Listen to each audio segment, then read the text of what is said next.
presented by Bihu Music Darbhanga.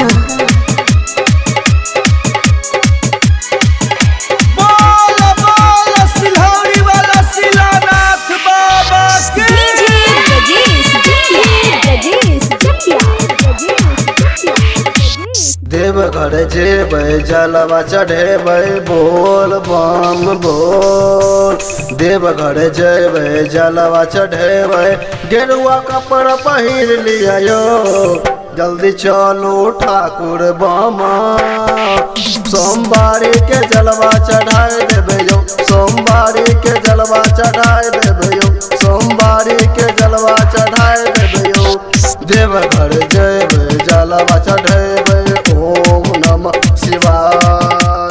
Deoghar जेबै जलवा चढ़ेबै गेरुआ कपड़ा पहिर लियो जल्दी चलो ठाकुर बामा। सोमवारी के जलवा चढ़ाई देबै यो सोमवारी के जलवा चढ़ाई देबै यो। बोल बोल भूतनाथ बाबा की,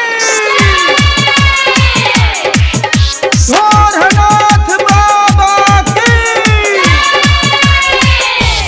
डीजे ब्रजेश जकिया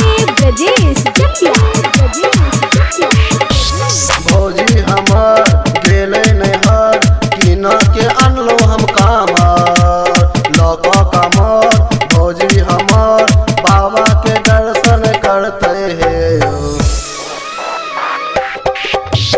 भौजी हमर गेलै नैहर किन के अनलो हम कामर लक कमर। भौजी हमर बाबा के दर्शन करते हे सुल्तानगंज एलो जल हम भरलो ओम नमः शिवाय। सुल्तानगंज एलो जल हम भरलो बुझी ने पूजा पाठ यो चलल होइया हम कोना जेबै। सोमवारी के जलवा चढ़ाई देबै यो सोमवारी के जलवा चढ़ाई देबै यो। शंकर भगवान की, बोल बोल देवघर वाले बाबा की। डीजे ब्रजेश जकिया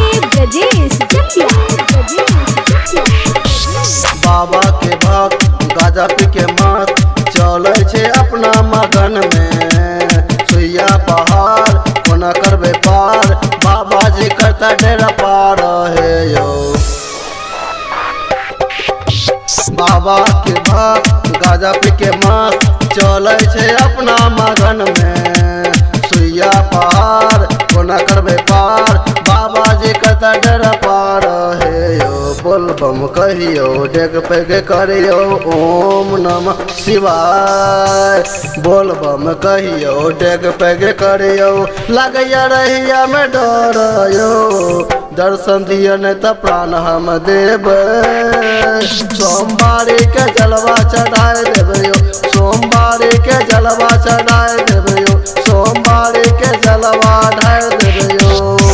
बोल बोल सिलौरी वाला शिलानाथ बाबा की। ब्रजेश जकिया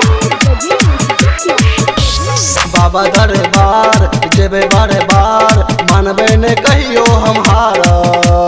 रघुनाथ चलो साथ साथ विश्व शिव शशि के कहियो हे यो।